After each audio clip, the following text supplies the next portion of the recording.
नमस्कार दोस्तों, स्वागत है आप सभी लोगों का बायोमित्रा मनी जाने यूट्यूब चैनल पर। आज अपन एक नए चैप्टर की शुरुआत करने जा रहे हैं और चैप्टर का नाम है अंतःस्रावी तंत्र या एंडोक्राइन सिस्टम। यानी कि इसके अंदर जो अंतःस्रावी ग्रंथियां हमारे शरीर के अंदर मौजूद रहती हैं उनके बारे में अपन पढ़ने वाले हैं। जितनी भी ग्रंथियां 10 से 12 जो अपन को पढ़नी है, अपने एनसीईआरटी में दे रखी हैं, आरबीएससी में दे रखी हैं, उन सारे को अपन जो है वो चर्चा करने वाले हैं। आज का एक लेक्चर जो है वो इस चैप्टर के लिए पर्याप्त नहीं है, इसमें 2 या 3 लेक्चर आएंगे और मैं डिटेल से करवाऊंगा इसको। जितने जहां से एग्जामिनर इसमें पहुंच सकता है सवाल बनाने को, मैं वहां तक आपको करवाऊंगा। आपको 1% भी हिचकिचाहट नहीं रखनी है कि हमारा सवाल जो है वो गलत हो जाएगा।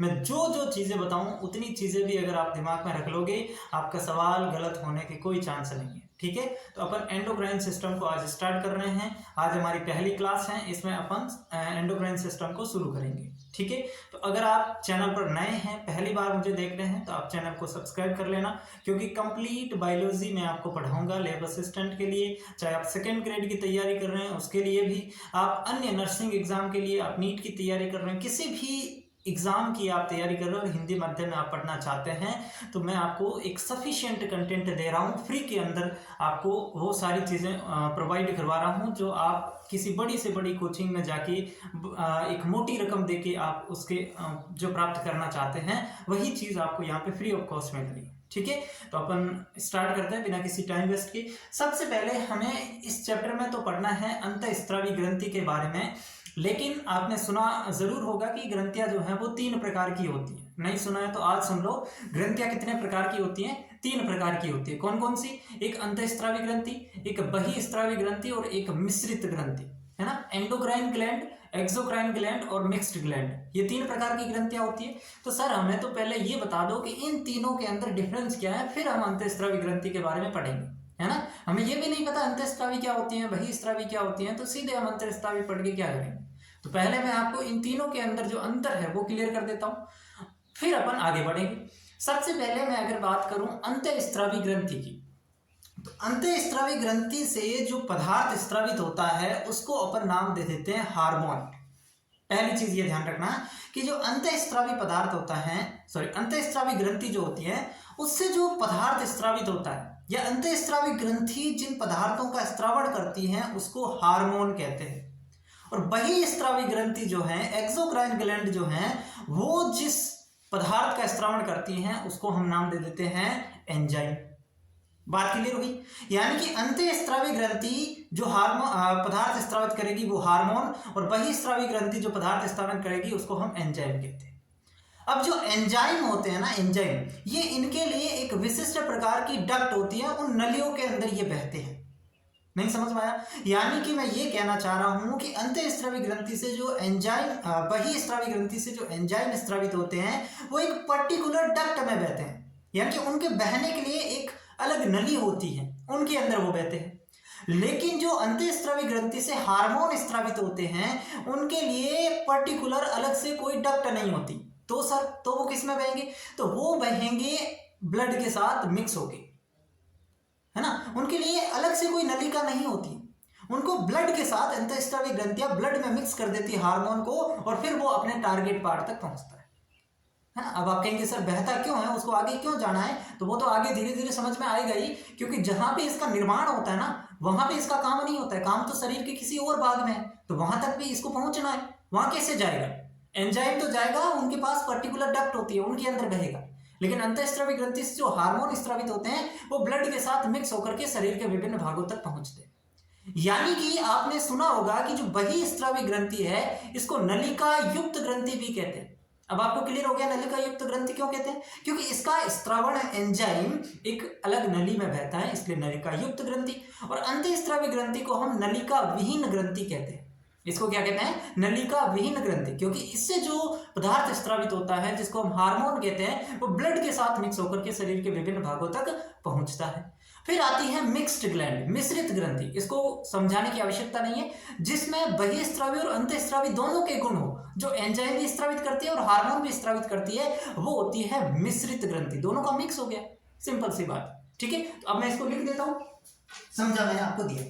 सबसे पहले अगर हम बात करें बहिःस्रावी ग्रंथि की, बहिःस्रावी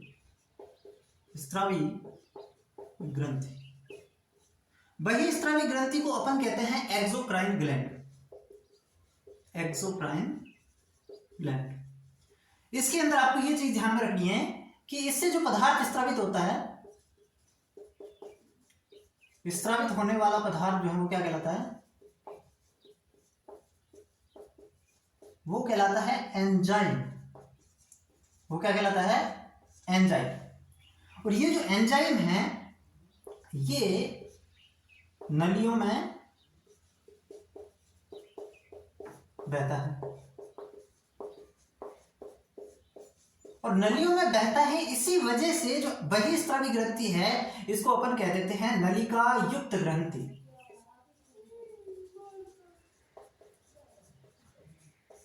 नलिका युक्त ग्रंथि। समझ गए मेरी बात को? वहीं अगर मैं बात करूं अंतःस्रावी ग्रंथि की, तो अंतःस्रावी ग्रंथि जो है इससे जो स्रावित होने वाला पदार्थ है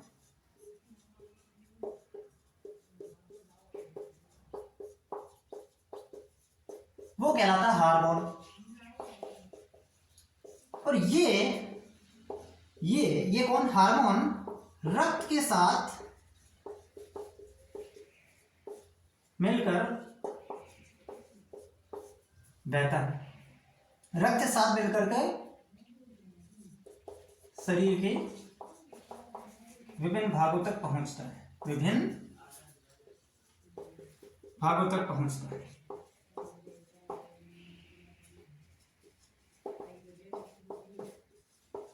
नलियां नहीं, नलियां अनुपस्थित, नलियां नहीं होती। और नलियां नहीं होती इसी वजह से इसको क्या कहते हैं? नलिका विहीन ग्रंथि। इसे नलिका विहीन ग्रंथि कहते हैं। समझ गए मेरी बातों को? यही बातें मैंने अभी बोली थी और यही बातें मैंने आपको लिखाई। अब तीसरी प्रकार की जो ग्रंथि होती है ना उसको अपन कहते हैं मिश्रित ग्रंथि, मिक्स ग्लैंड, जिनमें अंतःस्रावी वह बहिस्रावी दोनों गुण पाए जाते हैं। दोनों गुण प्रेजेंट। वो आपकी क्या हो जाएगी? मिश्रित ग्रंथि हो जाएगी। बताओ तीनों क्लियर है? बहुत सिंपल है, केवल दो बातें याद रखनी है। बहिस्रावी ग्रंथि, इसका स्रावित जो पदार्थ है वो एंजाइम, और अंतःस्रावी ग्रंथि से स्रावित पदार्थ हार्मोन। बहिस्रावी ग्रंथि को कहते हैं नलिका युक्त ग्रंथि क्योंकि इससे स्रावित होने वाला एंजाइम विशिष्ट पर्टिकुलर डक्ट में बहता है। और हार्मोन जो है इनके लिए कोई अलग से नलिका नहीं होती, ब्लड के साथ मिक्स होकर के ही शरीर के विभिन्न भागों तक जाते हैं, इसलिए नलिका विहीन ग्रंथि। दो बातें याद रखनी, एंजाइम हार्मोन, नलिका युक्त नलिका विहीन। और मिश्रित, दोनों का मिला जुला रूप मिश्रित हो जाएगा, नाम से पता चल जाता है। बताओ इतनी चीजें क्लियर है? इतनी चीजें क्लियर है? अब हमें क्या पढ़ना है? अंतःस्रावी ग्रंथि। हमारा जो टॉपिक है वो क्या है? अंतःस्रावी ग्रंथि। मिटाओ इसको। अब देखो इस चैप्टर का जब आप एनसीईआरटी में नाम देखोगे ना तो मिलेगा केमिकल कोऑर्डिनेशन सिस्टम। क्या मिलेगा? Chemical coordination system. तो केमिकल कोऑर्डिनेशन सिस्टम क्या होता है? अंतःस्रावी ग्रंथियों से स्रावित हार्मोन के द्वारा माध्यित प्रक्रिया या माध्यित सिस्टम केमिकल कोऑर्डिनेशन सिस्टम कहलाता है। अब हार्मोन क्या होते हैं अपन बात करेंगे हार्मोन की, है ना, क्योंकि हमें अंतःस्रावी ग्रंथि के बारे में बात कर रहे हैं। तो हार्मोन उसका स्रावण होता है, तो हार्मोन के गुण, हार्मोन की क्या क्या प्रॉपर्टीज हैं वो हमें देखना है। हार्मोन के गुण, सबसे पहले देखो हार्मोन एक कार्बनिक अणु है, यानी कि कार्बनिक अणु है, ऑर्गेनिक कंपाउंड है। हार्मोन जो होता है उसका अणुभार कम होता है। इसके गुण हैं, हार्मोन की प्रकृति, हार्मोन की प्रॉपर्टी अपन देख रहे हैं। तो हार्मोन एक कार्बनिक अणु है, इसका अणुभार कम होता है, ये विशिष्ट प्रकृति के होते हैं। विशिष्ट प्रकृति का मतलब, विशिष्ट प्रकृति का मतलब यह है कि एक हार्मोन एक निश्चित चीज पे ही काम करेगा, विशिष्ट स्पेशल इसके पास जो है नेचर होती है। इनको काम करने के लिए ग्राही रिसेप्टर की आवश्यकता होती है, यानी कि जहां पे ये काम करेगा वहां पे रिसेप्टर के साथ पहले जुड़ेगा फिर अपना एक्शन दर्शाएगा। तो इनको काम करने के लिए रिसेप्टर की आवश्यकता होती है। और क्या है सर? और यहाँ पे हार्मोन जो होते हैं वो या तो प्रोटीन प्रकृति के होते हैं या स्टेरॉयडल प्रकृति के होते हैं, या तो प्रोटीन प्रकृति के या स्टेरॉयडल प्रकृति के। हार्मोन जो होते हैं, इसके अलावा अगर मैं बात करूं तो सूक्ष्म मात्रा में आवश्यक होते हैं, यानी बहुत ही कम मात्रा में, ट्रेस अमाउंट जिसको अपन बोलते हैं, आवश्यक होते हैं। और अगर मैं बात करूं तो हार्मोन जहां पे बनते हैं, जहां पे इनका निर्माण होता है, जरूरी नहीं है वो वहीं पे काम करें। इनका जो निर्माण कार्य स्थल है और जो लक्षित स्थल है, लक्षित स्थल टारगेटेड प्लेस जहां पे इनको काम करना है, वो दोनों अलग अलग हो सकते हैं। समझ रहे मेरी बात को? इनका निर्माण एक अलग जगह हो सकता है, इनका काम एक अलग जगह हो सकता है। ठीक है, तो ये इनके हार्मोन के गुण हैं, वही मैं बात कर रहा हूं और वही मैं दिखाऊंगा भी आपको।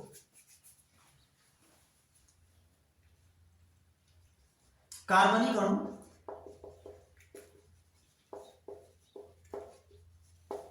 कार्बनिक अणु है जो ज्यादातर प्रोटीन प्रकृति के, ज्यादातर जो होते हैं वो प्रोटीन प्रकृति के होते हैं। सारे प्रोटीन प्रकृति के नहीं होते, लेकिन ज्यादातर हार्मोन जो होते हैं वो आपके प्रोटीन प्रकृति के होते हैं। दूसरी बात, अणुभार कम होता है। अणुभार इनका क्या होता है? कम होता है। वेट जो होता है इनका वो कम होता है। ठीक है। तीसरी बात हमने क्या की कि निर्माण स्थल से दूर जाकर काम करते हैं। निर्माण स्थल से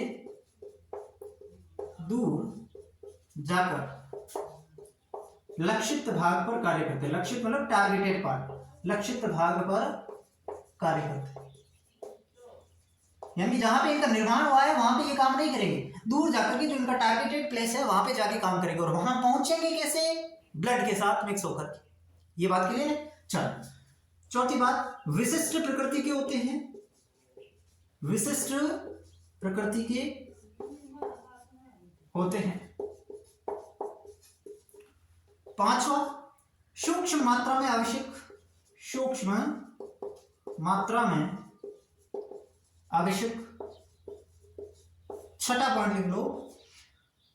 छठा पॉइंट आप लिख सकते हैं इसके अंदर कि इनको काम करने के लिए, काम करने हेतु रिसेप्टर्स, हिंदी में बोलते हैं ग्राही और इंग्लिश में बोलते हैं रिसेप्टर्स, रिसेप्टर्स की आवश्यकता। ठीक है। और सातवां पॉइंट एक और लिख लो, हार्मोन को संदेशवाहक अणु के नाम से भी जाना जाता है। ठीक है, संदेशवाहक अणु। संदेशवाहक अणु क्यों कहते हैं? क्योंकि ये दो कोशिकाओं के बीच संदेश पहुंचाने का काम करता है।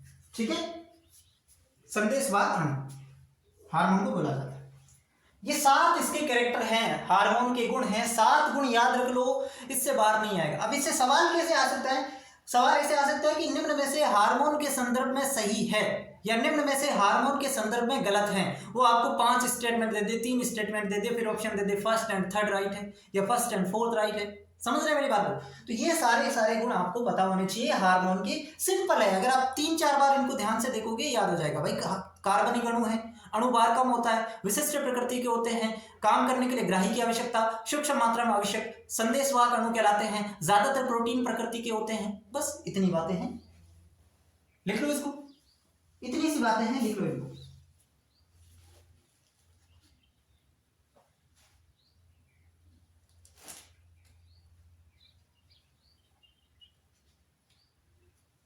बेटा अब अपन पढ़ेंगे क्लासिफिकेशन ऑफ हार्मोन, यानी कि जो हार्मोन है ना उसको अपन 2 भागों में बांटेंगे। कैसे बांटेंगे?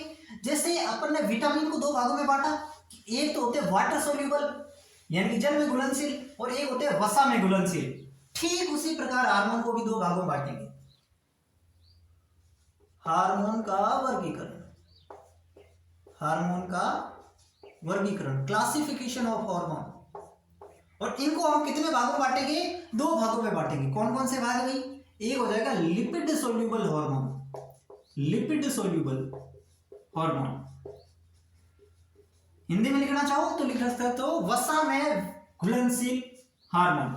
और एक होते हैं water soluble, water soluble hormone. 2 प्रकार से हमने इसको डिवाइड कर दिया, लिपिड सोल्यूबल, वाटर सोल्यूबल। अब हमें यहां पे देखने हैं कि कौन कौन से हार्मोन लिपिड सोल्यूबल है और कौन कौन से हार्मोन वाटर सोल्यूबल होते हैं। अब आप कहेंगे सर हमें पढ़ाया ही नहीं आपने कि कौन से हार्मोन होते हैं, हमें तो ये भी नहीं पता।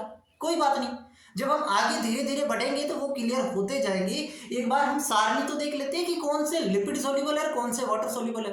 अभी ये याद नहीं हो तो टेंशन नहीं लेना, क्योंकि जब आप पूरा चैप्टर पढ़ोगे ना तो अपने आप आपको याद हो जाएगा, अपने आप याद हो जाएगा, उसमें टेंशन नहीं लेनी। लेकिन एक बार हम देख लेते हैं कि कौन से हार्मोन इसमें आते हैं, कौन से इसमें, हमारे पास एक सारणी तैयार हो जाएगी। ठीक है, तो पहले अपन देखते हैं lipid soluble hormone. Lipid soluble hormone के अंदर जो पहली कैटेगरी है ना, उसको अपन कहते हैं स्टेरॉयडल हार्मोन। इसमें पहले आते हैं स्टेरॉयडल हार्मोन। अब स्टेरॉयडल हार्मोन कौन से होते हैं? इसमें आपके आते हैं, पहले तो आते हैं एड्रिनल, इंग्लिश ज्यादा होगी क्या, एड्रिनल कॉर्टेक्स। एड्रिनल कॉर्टेक्स के जो हार्मोन है, अब एड्रिनल कॉर्टेक्स के हार्मोन कौन से होते हैं? एल्डोस्टेरोन, एल्डोस्टेरोन, कोर्टिसोल, कोर्टिसोल और सेक्स कोर्टिकोइड्स, सेक्स कोर्टिकोइड्स।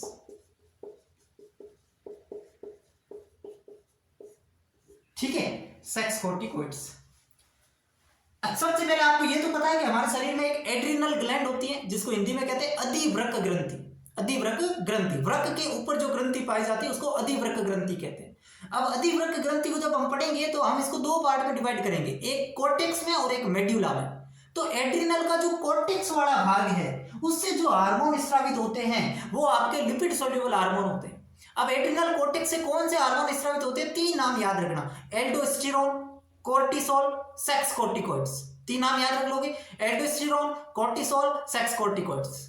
ठीक है, ये तीन नाम जो है वो आपके किसके हो जाएंगे? एड्रिनल कोर्टेक्स से स्रावित होने वाले हार्मोन हो जाएंगे। दूसरे इसके अंदर आते हैं सेक्स हार्मोन।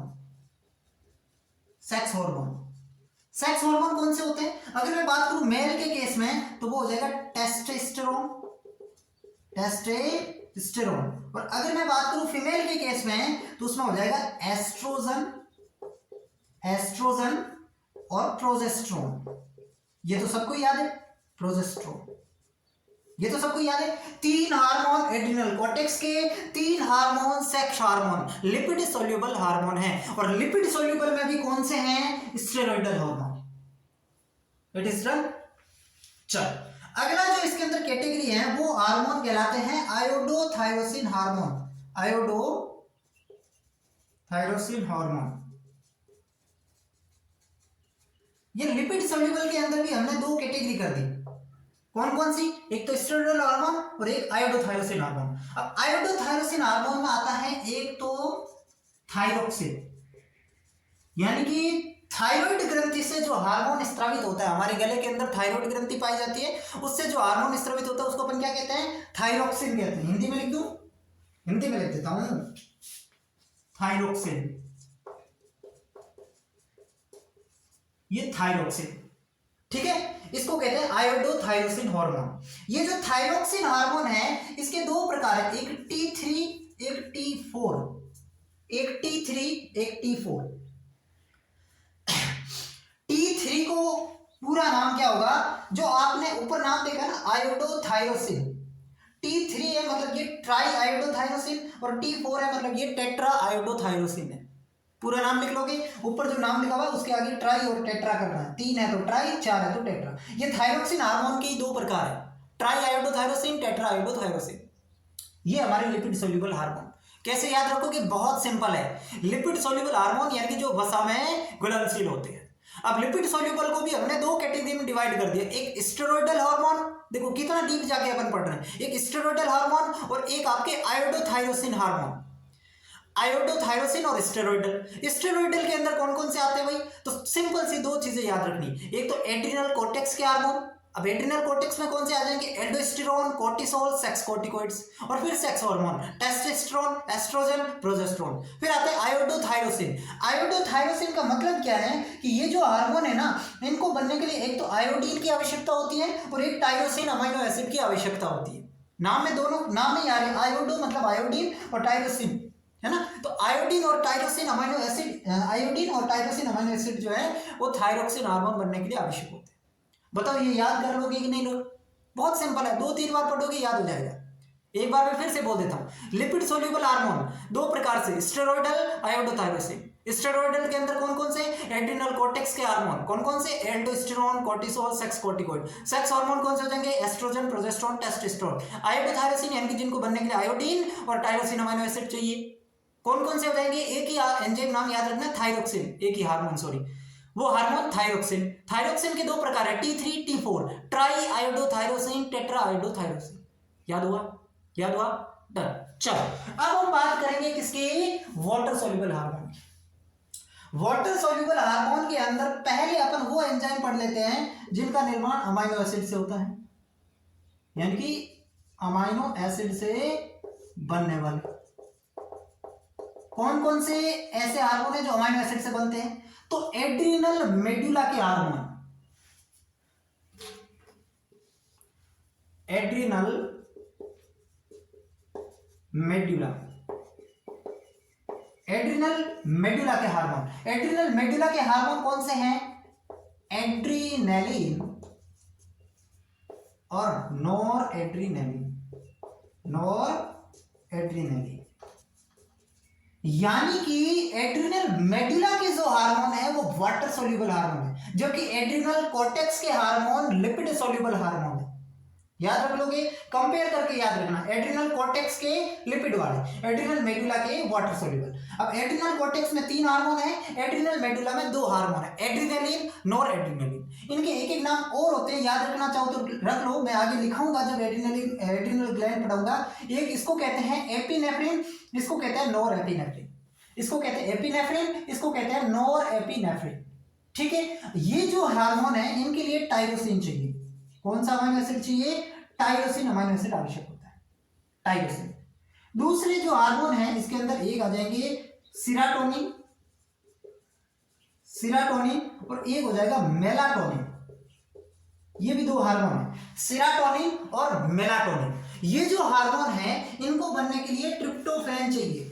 कौन सा चाहिए? ट्रिप्टोफैन। जैसे इनके टायरोसिन चाहिए, इनमें चाहिए ट्रिप्टोफैन, ट्रिप्टोफैन।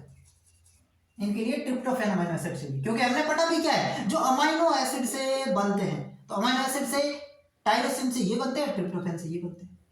अब दूसरी जो कैटेगरी आती है इसमें आती है nano peptidyl hormone, nano peptidyl hormone. Nano peptidyl hormone कौन से होते हैं भाई? 2 हार्मोन के नाम याद रखने, एक तो होता है ऑक्सीटोसिन, ऑक्सीटोसिन, और एक होता है वैसोप्रेसिन, वैसोप्रेसिन, जिसका दूसरा नाम है ADH, anti diuretic hormone, ADH anti diuretic hormone.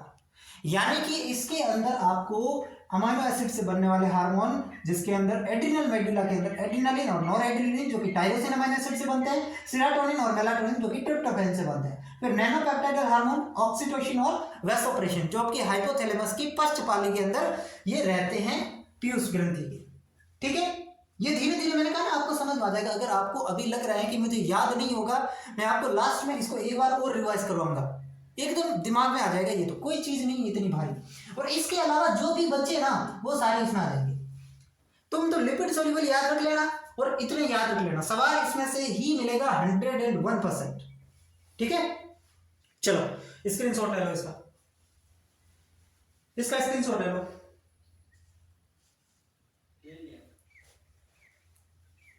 अब हम बात करेंगे हार्मोन काम कैसे करते हैं। 2 प्रकार के हार्मोन होते हैं, लिपिड सोल्यूबल हार्मोन और वाटर सोल्यूबल हार्मोन। तो अब ये हार्मोन काम कैसे करते हैं, यानी कि सिंपल अंग्रेजी भाषा में बोलूं तो mechanism of hormone action, mechanism of hormone action. बेटा उसको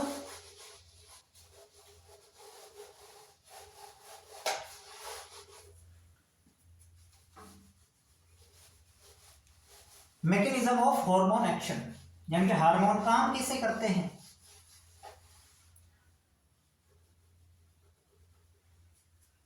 हार्मोन की क्रियाविधि, नेक्स्ट जो हेडिंग आपको लगानी है हार्मोन की क्रियाविधि। अब ध्यान से सुनो, हार्मोन काम कैसे करेंगे। लिपिड सोल्यूबल हार्मोन जो है, मान लो ये हमारी कोशिका, ये हमारी कोशिका, अब ये जो कोशिका है ये क्या है, कोशिका झिल्ली इसकी, कोशिका की क्या है, कोशिका झिल्ली। और कोशिका झिल्ली किससे बनी होती है, लिपिड प्लस प्रोटीन की, लिपिड प्लस प्रोटीन की, इससे बनी होती है कोशिका झिल्ली।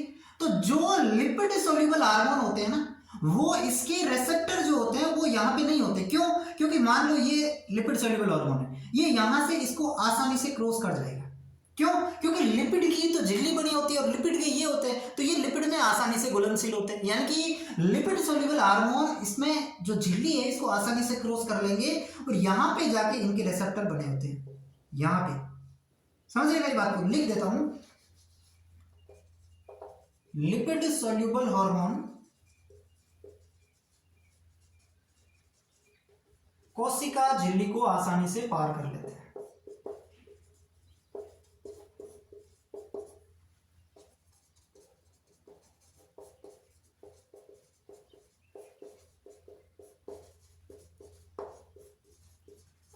इनके रेसेप्टर, क्योंकि मैंने कहा ना काम करने के लिए रेसेप्टर तो चाहिए, तो रेसेप्टर कहां होंगे, इनके रेसेप्टर डीएनए बाउंडेड होते हैं, डीएनए बाउंडेड होते हैं, यानी कि इनके रेसेप्टर यहां पे प्रेजेंट होंगे डीएनए के पास। लेकिन वही वाटर सोल्यूबल हार्मोन की बात करूं तो मान लो ये कोशिका झिल्ली है और ये इसके अंदर डीएनए, तो इसके अंदर मान लो ये हार्मोन है, तो ये जो हार्मोन आएगा ना इसके रेसेप्टर यहां पे प्रेजेंट होंगे, यहां पे, यानी कि इसके अंदर जो है इसमें झिल्ली बंधित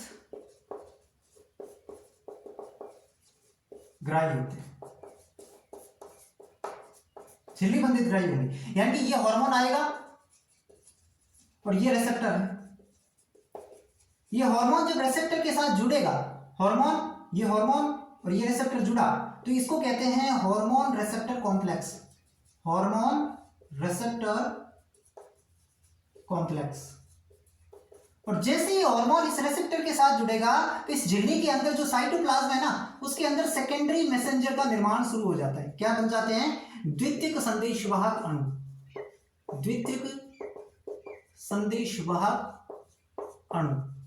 द्वितीयक संदेशवाहक अणु कौन से होते हैं, CGMP, CAMP, ये इस प्रकार से आप लिख लो, तो बहुत सारे होते हैं, लेकिन ये अब ये क्या काम करते हैं, इसको वापस यहां तक ले जाने का काम करते हैं। चीजें समझ में आई कि नहीं आई मुझे बताओ, सिंपल से एक बार दोबारा समझाता हूं। एक बार पहले इसका स्क्रीनशॉट ले लो, इसका स्क्रीनशॉट ले लो, ध्यान से समझना है। आपको करना क्या है, सबसे पहले याद रखना है लिपिड सोल्यूबल हार्मोन, चूंकि लिपिड में सोल्यूबल है, लिपिड में घुलनशील है, और कोशिका झिल्ली भी किससे बनी है, लिपिड की, मतलब ये यहां से आसानी से क्रॉस कर जाएंगे।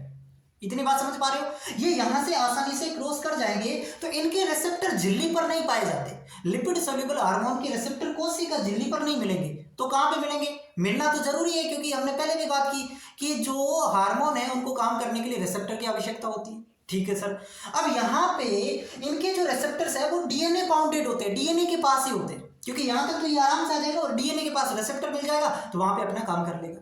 इसमें इतनी बात है। फिर आती बात वाटर सोल्यूबल की, तो वाटर सोल्यूबल जो है ये झिल्ली को पार नहीं कर पाएंगे, वाटर सोल्यूबल हार्मोन इस कोशिका झिल्ली को पार नहीं कर पाएंगे, क्योंकि ये लिपिड और प्रोटीन की बनी होती है, तो इनको पार करने के लिए रेसेप्टर यहीं पे जुड़े रहते हैं, रेसेप्टर कोशिका झिल्ली पर ही जुड़े रहते हैं। ठीक है, तो यहाँ पे ये रेसेप्टर के साथ में जुड़ेगा, तो इससे बनेगा हार्मोन प्लस रेसेप्टर, यानी कि हार्मोन रेसेप्टर कॉम्प्लेक्स। और जैसे ही हार्मोन रेसेप्टर कॉम्प्लेक्स बनता है तो ये अंदर की तरफ, यानी कि कोशिका झिल्ली के अंदर क्या होता है, साइटोप्लाज्म, उसके अंदर ये द्वितीयक संदेशवाहक अणु के निर्माण को प्रेरित करता है। क्या करता है, द्वितीयक संदेशवाहक अणु के निर्माण को प्रेरित करता है, जो इन हार्मोन और रेसेप्टर कॉम्प्लेक्स को आगे डीएनए तक ले जाने का काम करेंगे। ठीक है, बस इतने से काम है इसमें, इतना सा काम है। इसमें झिल्ली बंधित ग्राही होते हैं तथा हार्मोन ग्राही संकुल का निर्माण अंदर की तरफ, अंदर की तरफ का मतलब समझना है कोशिका द्रव्य में द्वितीयक संदेशवाहक अणु के निर्माण को प्रेरित करते हैं। द्वितीयक संदेशवाहक, सेकेंडरी मैसेंजर, द्वितीयक संदेशवाहक अणु के निर्माण को प्रेरित करते हैं। ठीक है, बस इनको लिख लो। ये है हमारे हार्मोन की क्रियाविधि। बहुत सिंपल है, इसमें ज्यादा आपको माथापच्ची नहीं करनी, जितनी मैंने बातें बताई उतनी याद रख लो, मोर देन सफिशिएंट है आपके लिए। ठीक है, इतनी चीजें क्लियर है तो फिर मैं आगे बढ़ू।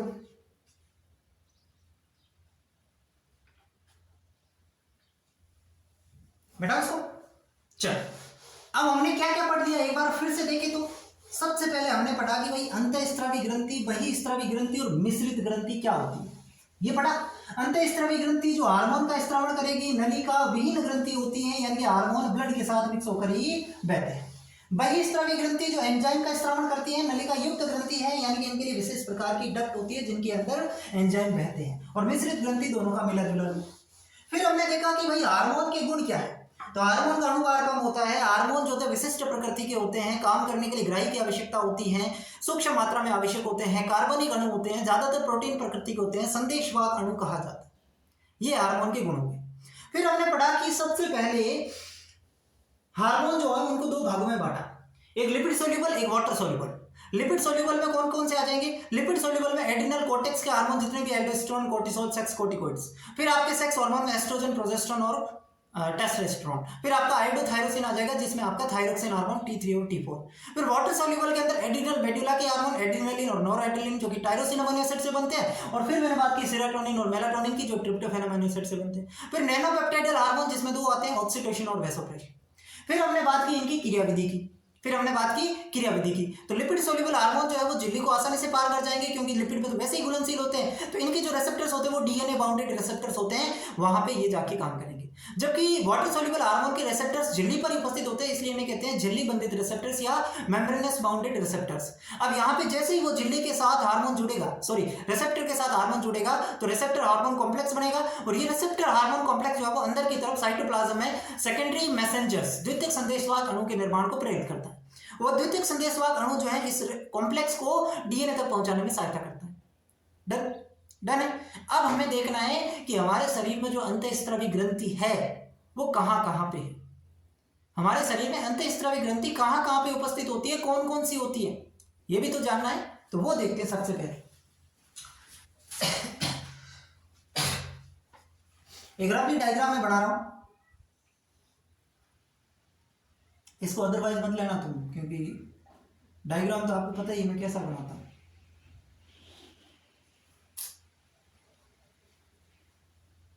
जैसा भी बने समझ लेना, वो इंसान है, ठीक है।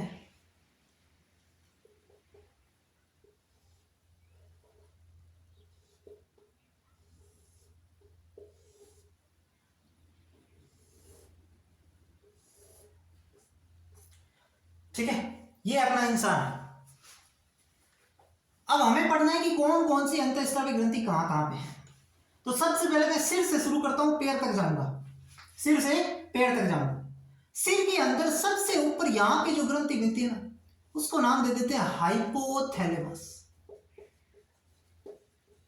तुम भी ये डायग्राम बना लेना ताकि दिमाग में ये कंफ्यूजन नहीं हो कि कितनी ग्रंथि होती है, कहां पे होती है। डायग्राम से एकदम एग्जैक्ट क्लियर हो जाएगा। सबसे ऊपर हाइपोथैलेमस ग्रंथि, हाइपोथैलेमस के जस्ट नीचे एक इन्फंडिबुलम के द्वारा जुड़ी हुई रहती है इसके साथ, और वो होती है पीयूष ग्रंथि, या इसे बोलते हैं पिट्यूटरी ग्लैंड, पीयूष ग्रंथि।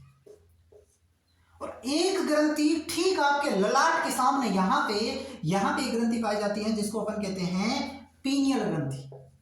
क्या बोलते हैं? पीनियल ग्रंथि, पीनियल ग्रंथि, ये पीनियल ग्रंथि। यानी कि मस्तिष्क में कितनी ग्रंथियां हो गई? 3 ग्रंथियां। सबसे ऊपर हाइपोथैलेमस, हाइपोथैलेमस के नीचे पीयूष ग्रंथि, और पीयूष ग्रंथि यहाँ, पीयूष ग्रंथि के अलावा एक हमारी यहाँ पे सामने होती है बिल्कुल, उसको अपन कहते हैं पीनियल ग्रंथि। ब्रेन में कितनी? 3। कौन कौन सी? हाइपोथैलेमस, पीयूष ग्रंथि, पीनियल ग्रंथि। याद रख लोगे, ब्रेन में 3 प्रकार की अंतःस्रावी ग्रंथि होती है जो मैंने आपको बताया। अब ब्रेन से सीधे आते हैं अपन गले में। गले में एक जो ग्रंथि होती है उसको अपन कहते हैं थायराइड ग्रंथि। याद है, ये तो आपको सबको, थायराइड ग्रंथि कहाँ पे पाई जाती है? गले में। और इस थायराइड ग्रंथि के अंदर ही क्या पाई जाती है? पैराथायराइड ग्रंथि। पैराथायरॉइड ग्रंथि। तो ये दोनों ही गले में हो जाएगी, दोनों ही गले में हो जाएगी पैराथायरॉइड ग्रंथि।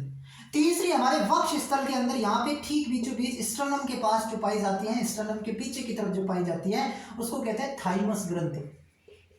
उसको क्या कहते हैं? थाइमस ग्रंथि। ठीक है। अब एक जो हमारे आमाशय में पेट के अंदर जो पाई जाती है उसको अपन क्या कहते हैं? अग्नाशय ग्रंथि। अग्नाशय ग्रंथि हालांकि एक मिश्रित ग्रंथि है लेकिन अंतःस्त्रवी का भी भाग है उसमें, तो इसमें देखना पड़ेगा अग्नाशय ग्रंथि। और अगर मैं बात करूं तो यहाँ पे हमारे है किडनी, और किडनी जो है, किडनी ऐसे थोड़ी होती है, ऐसे रहती है किडनी। किडनी के ऊपर पाई जाती है यहाँ ये होती है आपकी अधिवृक्क ग्रंथि, इंग्लिश में बोलते हैं एड्रिनल ग्लैंड, अधिवृक्क ग्रंथि। और यहाँ पे आपके पाए जाते हैं गोनाड्स, जननांग, इंग्लिश में बोलते हैं गोनाड्स। ये भी एक प्रकार की मिश्रित ग्रंथि होती है। गोनाड्स मेल के केस में टेस्टिस हो जाएगा और फीमेल के केस में क्या हो जाएगा? अंडाशय। ठीक है। ये ग्रंथियां कितनी होगी? 1 2 3 4 5 6 7 8 9 10 ग्रंथियां हैं और इन्हीं के बारे में अपन को एक एक करके पढ़ना है। बताओ इनकी पोजीशन क्लियर हुई कि कौन सी ग्रंथि कहां पे? सबसे पहले याद रखना सिर के अंदर 3 ग्रंथियां, कौन कौन सी भाई? हाइपोथैलेमस, पीयूष ग्रंथि, पीनियल ग्रंथि। फिर गले के अंदर भी 2, कौन सी? थायराइड में तो थायराइड, और थायराइड के अंदर ही पैराथायराइड। फिर हमारी वक्ष स्थल में यानी कि स्टर्नम के पीछे कौन सी? थाइमस ग्रंथि। फिर हमारे अग्नाशय ग्रंथि पाई जाती है पेट के अंदर। फिर हमारे वृक्क के ऊपर अधिवृक्क ग्रंथि होती है और फिर हमारे गोनाड्स हो जाएंगे। ठीक, लिख लो। आज हम कोशिश करेंगे कि पीनियल ग्रंथि, हाइपोथैलेमस और पीयूष ग्रंथि यानी कि मस्तिष्क के अंदर, ब्रेन के अंदर जो ग्रंथि है ना उनको क्लियर कर ले। अंतःस्त्रवी ग्रंथि अभी अपन पढ़ना स्टार्ट करेंगे, पढ़ी नहीं है अभी। ठीक है। तो पहले मैं आपको पीयूष ग्रंथि पढ़ाऊंगा, फिर हाइपोथैलेमस पढ़ाऊंगा, फिर आपको पीनियल ग्रंथि पढ़ाऊंगा। अगर हुआ तो इतना, नहीं तो फिर अपन नेक्स्ट क्लास में इसको कंटिन्यू रखेंगे। पहले आप ये डायग्राम बना लो, पहले आप ये डायग्राम बना लो।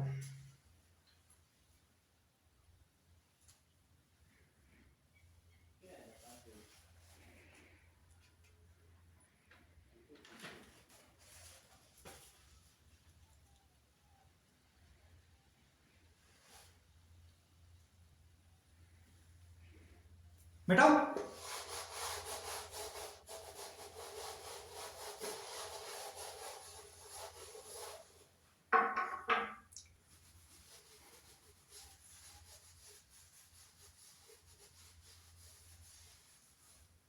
अब अपन पढ़ रहे हैं पीयूष ग्रंथि, जिसको बोलते हैं pituitary gland, pituitary gland, Piyush ग्रंथि। अब ध्यान से सुनो पीयूष ग्रंथि के बारे में। सबसे पहले तो पीयूष ग्रंथि कहां होती है? मस्तिष्क में होती है, लेकिन मस्तिष्क में भी कहां होती है? अग्र मस्तिष्क में। कहां पे होती है? अग्र मस्तिष्क में। याद रख लोगे, मस्तिष्क में भी अग्र मस्तिष्क में होती है। ठीक है सर, अग्र मस्तिष्क के अंदर होगी।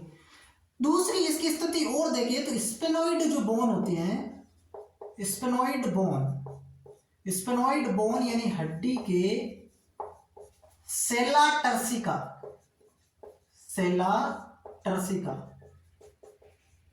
नामक गर्त में, एक गड्ढा होता है नामक गर्त में उपस्थित। ये इसकी एग्जैक्ट लोकेशन होगी। कई बार इससे सवाल आ चुका है कि कौन से गड्ढे में पाई जाती है? सेला टर्सिका नाम का एक स्पेनोइड बोन जो होती है उसके अंदर एक गड्ढा होता है जिसको हम नाम देते हैं सेला टर्सिका, उसके अंदर ही पाई जाती है अग्र मस्तिष्क में। Location clear?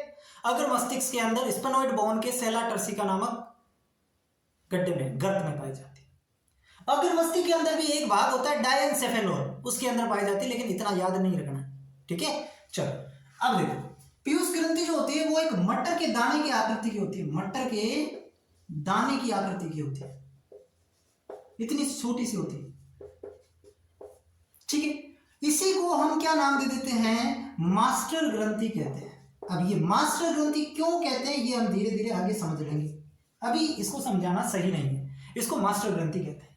तो ये पीयूष ग्रंथि के बारे में 4-5 बातें जो आपको ध्यान में, क्या क्या चीजें? सबसे पहले अग्र मस्तिष्क के अंदर, अग्र मस्तिष्क में स्पेनोइड बोन के सेला टर्सिका नामक गर्त में, इसको मास्टर ग्रंथि कहते हैं और मटर के दाने के आकार की होती है। अब ध्यान से सुनो, एक डायग्राम में बना रहा हूं, उसको ध्यान से आपको देखना है।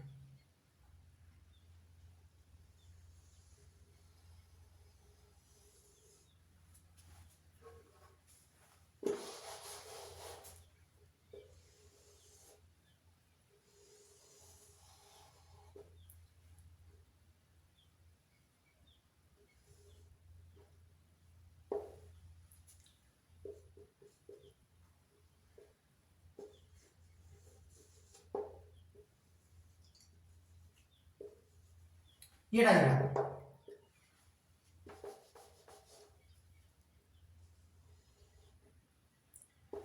अब यहां पे ये जो डायग्राम है ना, थोड़ा अच्छा बनाता हूं ताकि आपको भी बनाने में आसानी हो।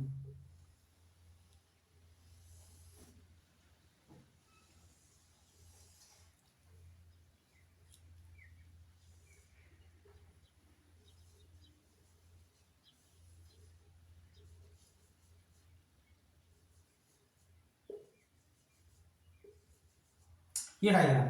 अब देखो यहां पे ये जो ऊपर आपको दिख रहा है ना, ये वाला पार्ट्स, इसको बोलते हैं हाइपोथैलेमस। इसको क्या बोलते हैं?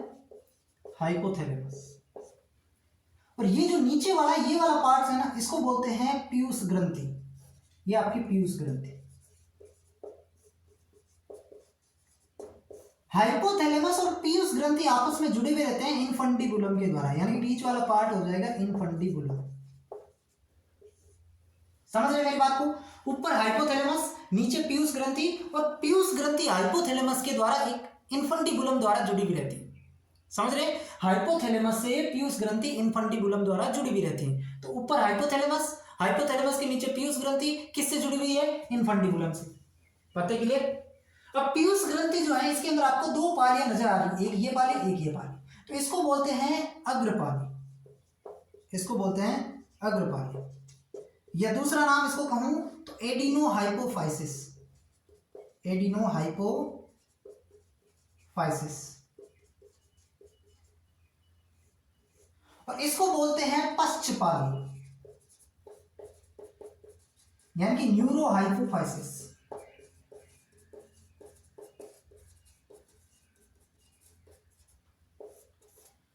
बताओ इतनी तक चीजें क्लियर? हाइपोथैलेमस, हाइपोथैलेमस से नीचे जुड़ी हुई है पीयूष ग्रंथि, और पीयूष ग्रंथि में दो पालियां हैं, अग्रपाली, पश्चपाली। अग्रपाली को अपन कहते हैं एडिनोहाइपोफाइसिस, और पश्चपाली को अपन कहते हैं न्यूरोहाइपोफाइसिस। अग्रपाली को एडिनोहाइपोफाइसिस और पश्चपाली को न्यूरोहाइपोफाइसिस कहते हैं। अब देखो एडिनोहाइपोफाइसिस जो है, इसके अंदर एक चीज आपको यहां पे आती हुई दिखाई दे रही है, जो अग्रपाली में आ रही है। इसको अपन क्या कहते हैं? इसको कहते हैं hypophysial portal system. Hypophysial portal system. Hypophysial portal system. और ये जो इसके अंदर पश्चपाली में जो चीजें आपको आती हुई दिखाई दे रही हैं, इसको कहते हैं तंत्रिका स्त्रावी कोशिका। तंत्रिका स्त्रावी कोशिका, ठीक है? इसको कहते हैं हाइपोफाइशियल पोर्टल सिस्टम, जो अग्रपाली के संपर्क में होता है, और जो तंत्रिका स्त्रावी कोशिका होती है वो पश्चपाली के संपर्क में होती है। अब ये जो अग्रपाली है ना, इसके दो भाग हैं। कौन कौन से? एक होता है पार्स डिस्टलिस, और एक होता है पार्स मीडिया। Parse media. और इसके अंदर एक ही भाग होता है जिसका नाम है पार्स नर्वोसा। Pars nervosa. ये डायग्राम क्लियर है? ये डायग्राम क्लियर है या नहीं है, इतना बताओ मुझे। बहुत सिंपल सी चीजें, एक बार फिर से मैं रिवाइज करवा देता हूं। मैंने कहा हाइपोथैलेमस ग्रंथि जो होती है, पीयूष ग्रंथि उससे जुड़ी हुई रहती है। ऊपर हाइपोथैलेमस और पीयूष ग्रंथि उससे जुड़ी है, किसके द्वारा? इनफंटिबुलम के द्वारा। तो ये हाइपोथैलेमस, ये पीयूष ग्रंथि इनफंटिबुलम द्वारा दोनों आपस में जुड़ी हुई है। अब यहां पे देखना है कि जो पीयूष ग्रंथि होती है उसमें दो पालियां होती है, अग्रपाली, पश्चपाली। इनको इंग्लिश में कहते हैं, अग्रपाली को एडिनोहाइपोफाइसिस और पश्चपाली को न्यूरोहाइपोफाइसिस। याद हो जाएगा? इतनी बातें याद हो जाएगी। एडिनोहाइपोफाइसिस में फिर से दो प्रकार है, पार्स डिस्टलिस, पार्स मीडिया या इंटरमीडियट। और इसके अंदर जो है वो हो जाता है पार्स नर्वोसा। अब मैंने कहा कि ऊपर जो है इसके अंदर हाइपोथैलेमस में एक होता है हाइपोफाइशियल पोर्टल सिस्टम, जो अग्रपाली के संपर्क में होता है, और एक इसके अंदर हाइपोथैलेमस में जो तंत्रिका स्त्रावी कोशिकाएं होती हैं वो पश्चपाली के संपर्क में होती है। वो किसके संपर्क में होती है? पश्चपाली के संपर्क में होती है। ठीक है? ये डायग्राम है हाइपोथैलेमस और पीयूष ग्रंथि को समझने का। दोनों को मैंने कंबाइंड रूप से आपको साथ में समझा दिया। ठीक है। अब अपन पीयूष ग्रंथि को पढ़ेंगे। पीयूष ग्रंथि में पढ़ना क्या है कि भाई ये पीयूष ग्रंथि एक प्रकार की अंतःस्रावी ग्रंथि है, तो उससे कौन कौन से हार्मोन स्रावित होते हैं यही तो पढ़ना है। तो पहले अपन अग्रपाली से जो हार्मोन स्रावित होते हैं वो पढ़ेंगे और फिर हम देखेंगे पश्चपाली को, क्योंकि पश्चपाली से किसी भी प्रकार के हार्मोन स्रावित नहीं होते। जो पश्चपाली होती है इससे किसी भी प्रकार के हार्मोन स्रावित नहीं होते। तो सर इसको ये माना जाता है कि ये जो है ना ये हाइपोथैलेमस का ही एक भाग है जो आगे की तरफ फैला रहता है ना। तो इसके अंदर जो है पश्चपाली के अंदर हाइपोथैलेमस जो हार्मोन स्रावित करेगा ना वो हार्मोन जाकर के इसमें संचय हो जाएंगे, है ना। यानी कि नॉर्मली अगर इसका सीधी भाषा मतलब कहूं तो पश्चपाली में कोई हार्मोन का स्त्रावण नहीं होता है जो हाइपोथैलेमस हार्मोन स्रावित करते हैं। या फिर मैं यूं कहूं कि इसके अंदर तंत्रिका स्रावी जो सेल्स हैं वो जो हार्मोन स्रावित करती है जिसको अपन न्यूरो हार्मोन कह देंगे। और वो न्यूरो हार्मोन कौन से है? Oxytocin, vasopressin. Oxytocin, vasopressin. Neuro hormone क्यों कहते हैं इन दोनों हार्मोन को? क्योंकि यहाँ पे तंत्रिका स्रावी सेल्स जो है वो इसको स्रावित करती हैं और वही हार्मोन यहाँ पे आके स्टोर हो जाते हैं। वही हार्मोन यहाँ पे पश्चपाली में आकर के स्टोर हो जाते हैं, जब इनको काम करना होगा तब वापस ये रिलीज कर देगी। बस इतना सा काम होता है पश्चपाली का, ठीक है। खैर आगे इसको और समझेंगे, लेकिन पहले आप डायग्राम क्लियर करो, ठीक है। अब मैं मिटा रहा हूं। अब अपन क्या देखेंगे? अग्रपाली से स्रावित होने वाले हार्मोन, यानी कि एडिनोहाइपोफाइसिस जो है पीयूष ग्रंथि की जो अग्रपाली है उससे कौन कौन से हार्मोन स्रावित होते हैं। अग्रपाली से स्रावित होने वाले hormone,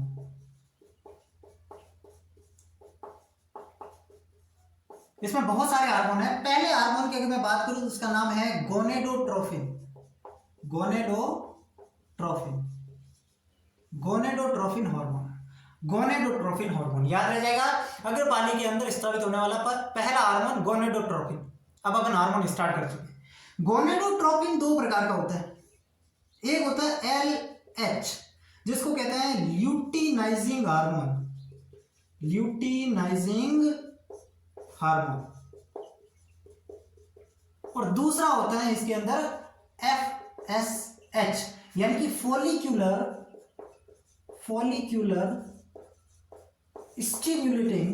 stimulating hormone. Follicular stimulating hormone.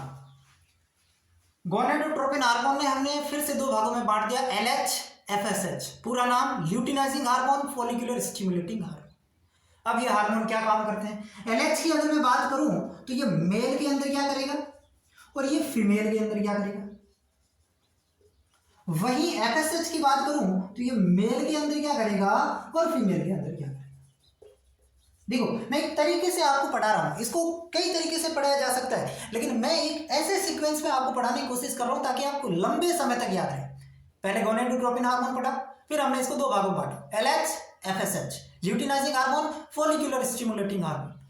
LH male के अंदर क्या काम करता है, फीमेल में क्या करता है। FSH मेल के अंदर क्या काम करता है, फीमेल में क्या काम करता है।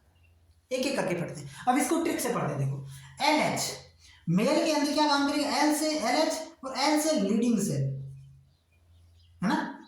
जो लीडिंग सेल्स होती हैं, लीडिंग कोशिका,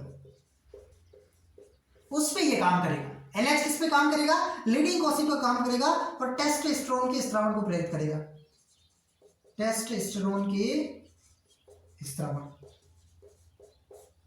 तो LH का मेल में काम समझ आ गया। LH जो है वो मेल के अंदर टेस्टिस की लीडिंग सेल को टारगेट करता है और उससे टेस्टोस्टेरोन हार्मोन के स्रावन को प्रेरित करता है। LH फीमेल के अंदर क्या करेगा, फीमेल के अंदर ये अंडोत्सर्जन प्रक्रिया को, अंडोत्सर्जन इंग्लिश में ओव्यूलेशन, अंडोत्सर्जन की प्रक्रिया किसके द्वारा होती है, LH हार्मोन के माध्यम से होती है। FSH मेल के अंदर सर्टोली कोशिका को टारगेट करेगा, किसको, सर्टोली कोशिका को, और इससे ये एंड्रोजन बाइंडिंग फैक्टर को स्रावित कर पाएगा। FSH फीमेल के अंदर जो अंडाशयी पुट्टिकाएं हैं, अंडाशयी पुट्टिका क्या होती है, जब हम पढ़ेंगे फीमेल रिप्रोडक्टिव सिस्टम उस समय आपको समझ आ जाएगा। अंडाशय पुट्टिकाएं जो होती हैं उसकी वृद्धि करना। अंडाशय पुट्टिकाओं की वृद्धि करना, अंडाशय पुट्टिकाओं की वृद्धि करना। बताओ चारों के चारों काम समझ आ गए? बहुत सिंपल है। LH ल्यूटिनाइजिंग हार्मोन मेल के अंदर लीडिंग सेल को टारगेट करते हुए टेस्टोस्टेरोन के स्राव को प्रेरित करता है, और फीमेल के अंदर LH जो होता है वो ओव्यूलेशन अंडोत्सर्जन की प्रक्रिया को करता है। FSH की बात करूं तो मेल के अंदर सर्टोली सेल को टारगेट करते हुए एंड्रोजन बाइंडिंग फैक्टर और टेस्टोस्टेरोन के सैचुरेशन फैक्टर को ये स्रावित करता है, और फीमेल के अंदर अंडाशयी पुट्टिकाओं की वृद्धि करने में शामिल होता है। ये आपका गोनेडोट्रोपिन हार्मोन, जो कि अग्रपाली से स्रावित होने वाला पहला हार्मोन। It is clear? दूसरा जो हार्मोन है वो हो जाता है आपका, इसका स्क्रीनशॉट ले लो। दूसरा हार्मोन है प्रोलैक्टिन। क्या नाम है? प्रोलैक्टिन। दूसरा जो हार्मोन है वो हो जाएगा प्रोलैक्टिन। अब ये क्या काम करता है? देखो, प्रोलैक्टिन, नाम ध्यान से दिख रहा है, प्रोलैक्टिन। प्रोलैक्टिन क्या करेगा? एक तो ये क्या करेगा, प्रेगनेंसी के दौरान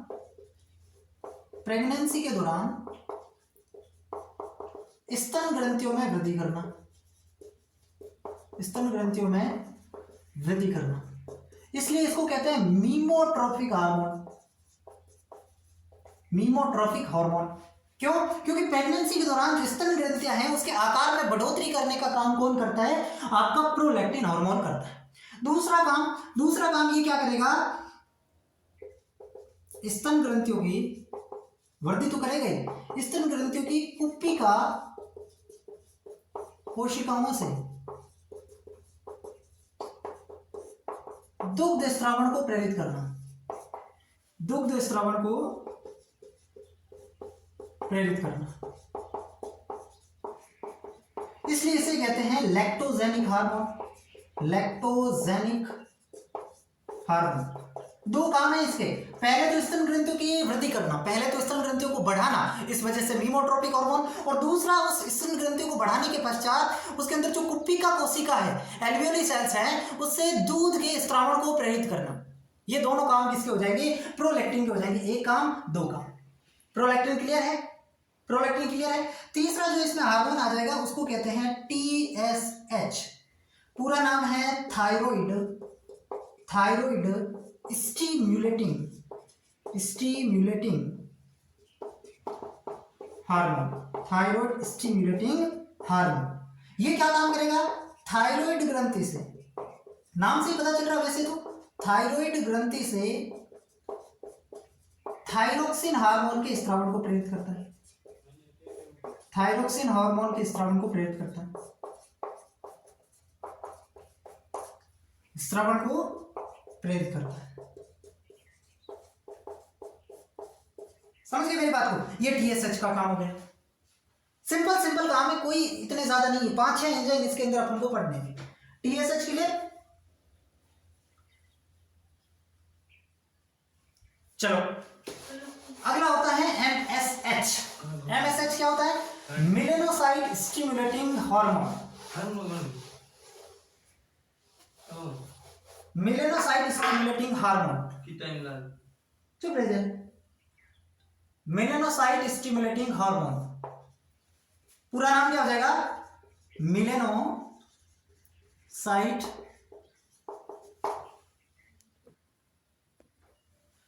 MSH क्या होता है? Melanocyte stimulating hormone.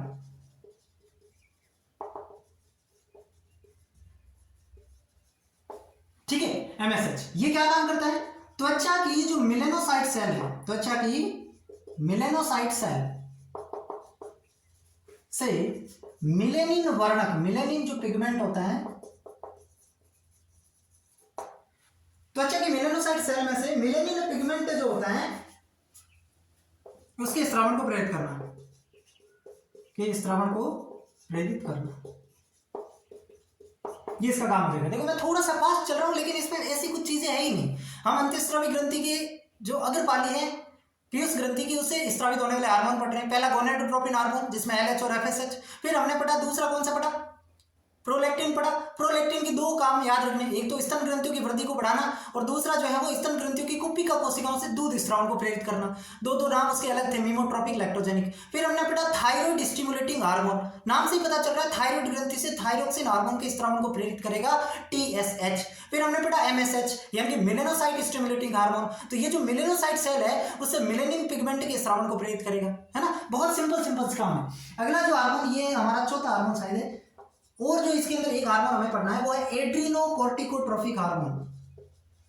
एड्रीनोकोर्टिकोट्रोफिक हार्मोन। देखो अब आपको अगर हिंदी में लिखना है तो आप हिंदी में लिख लेना, मैं बोल रहा हूं साथ में एड्रीनोकोर्टिकोट्रोफिक हार्मोन, तो आप हिंदी में लिख लो भाई। मैं इंग्लिश में लिख रहा हूं, आप मत लिखो। अगर किसी को लिखना है तो इंग्लिश में लिख लो, लेकिन ये मत करना प्लीज कि इंग्लिश में मत लिखो, है ना। मैं क्या मैं कभी भी आदत पड़ जाती है मैं लिख देता हूँ इसको, ठीक है। तो मैं कोशिश कर रहा हूँ धीरे धीरे इसको सुधारने की, लेकिन आप, मैं हिंदी में नाम तो बोल रहा हूँ ना यार, उसको आप हिंदी में लिख लो। जैसे मैंने MSH मेलेनोसाइट स्टिमुलेटिंग हार्मोन, तो आप हिंदी में लिख लो उसको, है ना। अब हिंदी में मैं भी वैसे ही लिखूंगा, मेलेनोसाइट स्टिमुलेटिंग हार्मोन।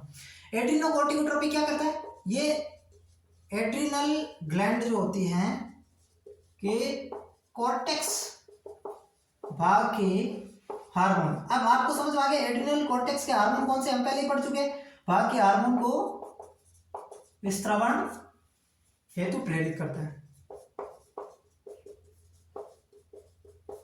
ये हो जाएगा एड्रीनोकोर्टिकोट्रोफिक हार्मोन। ये अभी तक 5 हार्मोन हमने पढ़े, 5 हार्मोन पढ़े।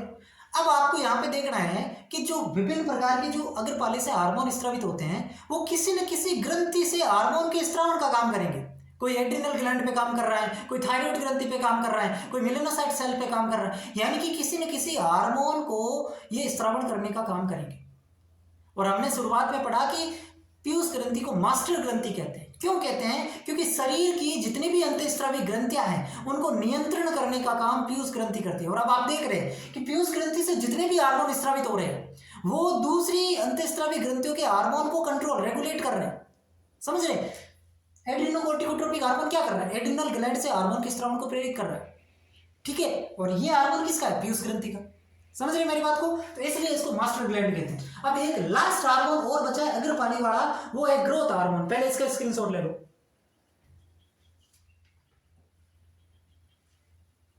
ग्रोथ हार्मोन,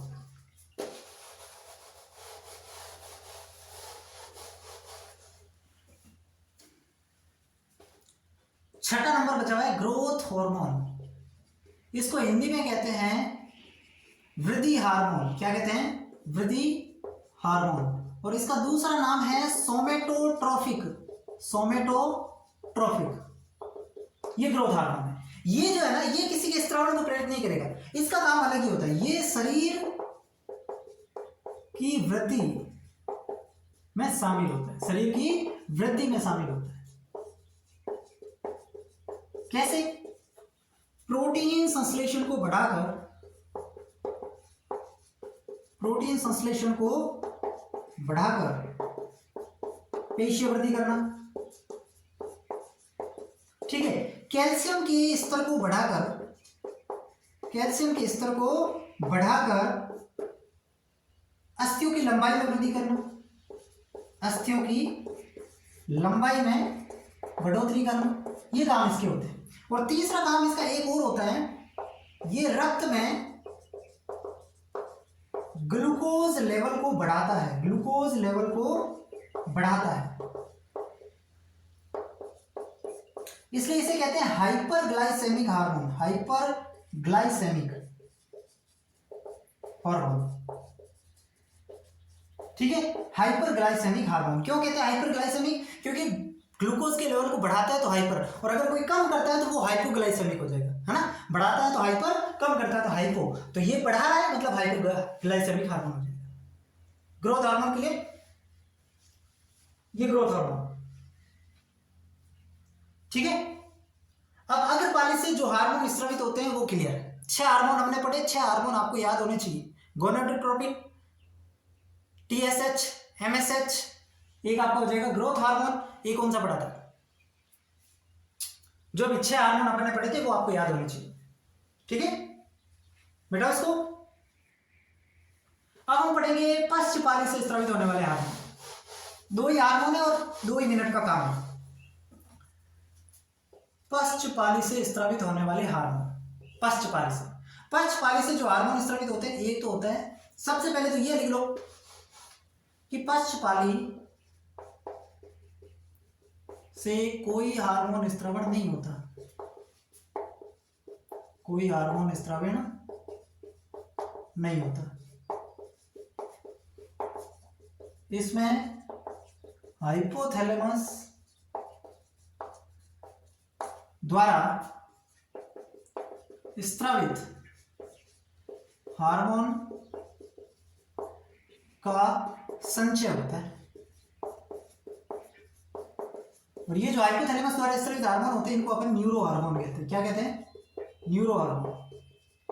ठीक है, अब ये दो हार्मोन है, एक होता है ऑक्सीटोसिन।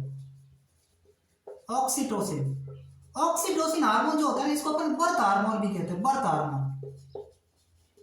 क्यों? क्योंकि ये क्या होता है, गर्भावस्था के अंत में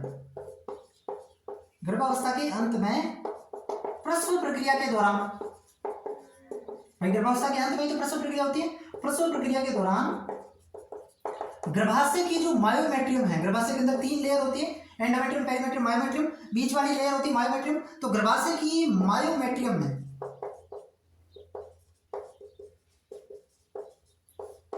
संकुचन बढ़ाकर प्रसव प्रक्रिया को आसान बनाना,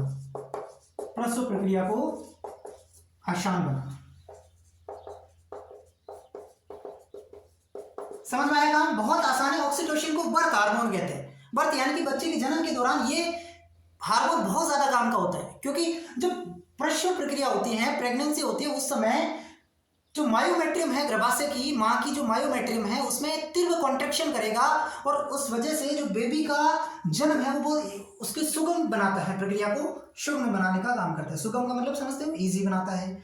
अगला जो हार्मोन है वो आता है वैसोप्रेसिन, और वैसोप्रेसिन को अपन कहते हैं एडीएच।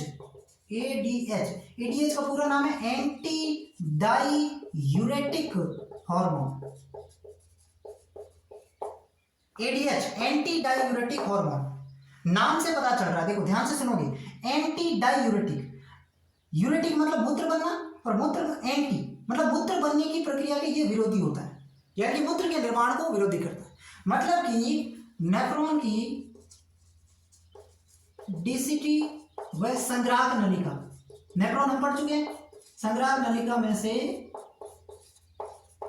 जल का पुनर्अवशोषण करना, जल का पुनर्अवशोषण करना, ये इसका काम होता है। वैसोप्रेसिन का काम हो गया जो नेफ्रॉन की डीसीटी और कलेक्टिंग डक्ट है उनमें से जल के पुनर्अवशोषण करने का काम हो गया। क्लियर है? लिख लो इनको, स्क्रीनशॉट ले लें तो स्क्रीनशॉट ले लो और लिख लो। वैसे आज राइटिंग थोड़ी सी गंदी होगी तो मैं रिकमेंड करूंगा आप लिख लो अपने अच्छे से, ठीक है? ये हमने पश्चपाली के हार्मोन भी पढ़ लिए, अग्रपाली के भी पढ़ लिए, पश्चपाली के भी पढ़ लिए, ठीक है? चलो मिटाओ इसको।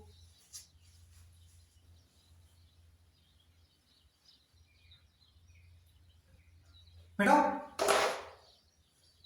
उल्टा। चलो अब हम पढ़ेंगे हाइपोथैलेमस। अब क्या पढ़ेंगे? हाइपोथैलेमस।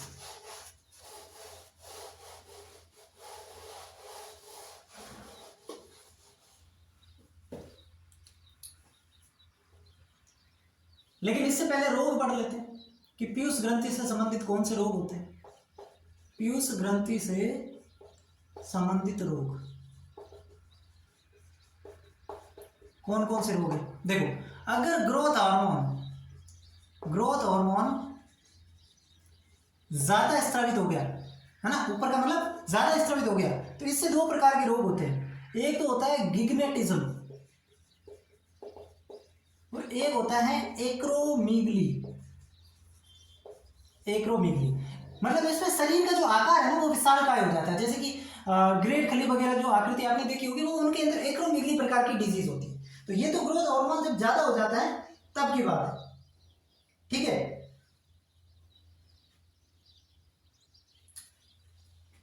ठीक है। और एक अगर एडीएच हार्मोन एडीएच हार्मोन अगर कम स्रावित हुए तो इससे जो रोग हो जाता है उसको कहते हैं डायबिटीज इंसिपिडेंस। डायबिटीज इंसिपिडेंस, ठीक है। इसमें क्या होता है, एडीएच हार्मोन कम स्रावित होगा, मतलब जल का पूर्ण अवशोषण नहीं होगा, यानी कि बार बार मूत्रण और बार बार प्यास, ये समस्या आ जाएगी। समझ रहे हैं कॉन्सेप्ट को, समझ रहे हैं। एडीएच हार्मोन का काम क्या है, जल का पूर्ण अवशोषण करना। ये साइड डिजीज हमने पहले भी पढ़ रखी है, तो दोबारा रिवाइज होगी, कोई बात नहीं, ठीक है। चलो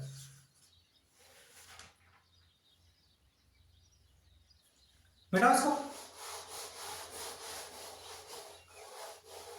अब अपन पढ़ेंगे हाइपोथैलेमस। आज केवल हाइपोथैलेमस पढ़ेंगे, फिर आगे वाला नेक्स्ट में करेंगे। हाइपोथैलेमस को कहते हैं मास्टर ऑफ मास्टर ग्लैंड, यानी कि मास्टर ग्लैंड तो कौन होगी, आपकी पीयूष ग्रंथि, और उस पीयूष ग्रंथि का भी मास्टर कौन होता है, हाइपोथैलेमस। क्यों? क्योंकि पीयूष ग्रंथि के ऊपर नियंत्रण किसका रहता है, हाइपोथैलेमस का।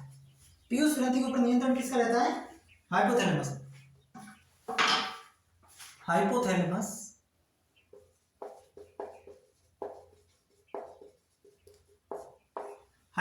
द्वारा जो स्रावित हार्मोन है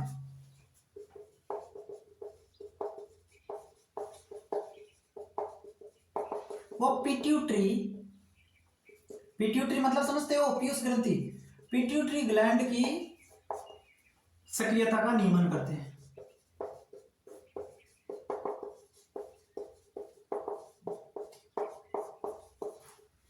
इससे संदमक व मोचक दो प्रकार के हार्मोन रिलीज होते हैं, संदमक व मोचक हार्मोन मुक्त होते हैं। मतलब यहां पे ये समझना है कि जो हाइपोथैलेमस है ना, ये पिट्यूटरी ग्लैंड से जितने भी हार्मोन स्रावित होते हैं, जैसे कि टीएसएच हो गया, गोनेडोट्रोपिन हो गया, ग्रोथ हार्मोन हो गया, तो उन सबको कंट्रोल करता है। कैसे कंट्रोल करेगा, इससे दो प्रकार के हार्मोन निकलेंगे, एक तो संदमक हार्मोन और एक मोचक हार्मोन, यानी एक तो रिलीजिंग हार्मोन, एक इनहिबिटरी हार्मोन। मान लो ग्रोथ हार्मोन को रिलीज करना है ना, तो तब तो यहां से हाइपोथैलेमस से कौन सा हार्मोन स्रावित होगा, ग्रोथ हार्मोन, रिलीजिंग हार्मोन। और मान लो ग्रोथ हार्मोन को अब बंद कर देना कि भाई इतना ही रिलीज होना है, अब नहीं रिलीज होना है, तो उसके लिए संदमक हार्मोन मुक्त हो जाएगा, या जिसको अपन कहते हैं संदमक हार्मोन। तो फिर हो जाएगा ग्रोथ हार्मोन, इनहिबिटरी हार्मोन। समझ रहे हैं मेरी बात को। जैसे कि ये है ग्रोथ हार्मोन, ये अपना ग्रोथ हार्मोन। मान लो ग्रोथ हार्मोन को अपन लिखते हैं GH।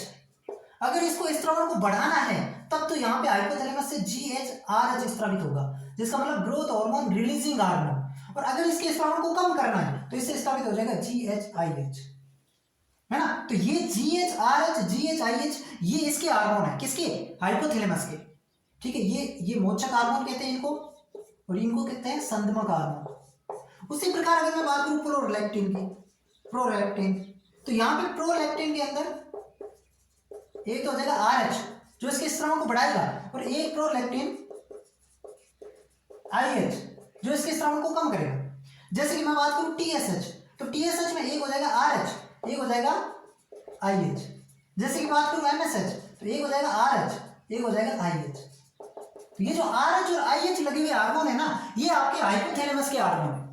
RH और IH लगे हुए हार्मोन हाइपोथैलेमस के हार्मोन है, जो पीयूष ग्रंथि से जितने भी हार्मोन स्रावित होते हैं उनकी प्रक्रिया को नियमित करते हैं, रेगुलेट करते हैं। रेगुलेट करने का मतलब अगर उनको स्रावित करना है तो स्रावण वाला हार्मोन, और अगर उनको संदमित करना है तो संदमित वाला हार्मोन।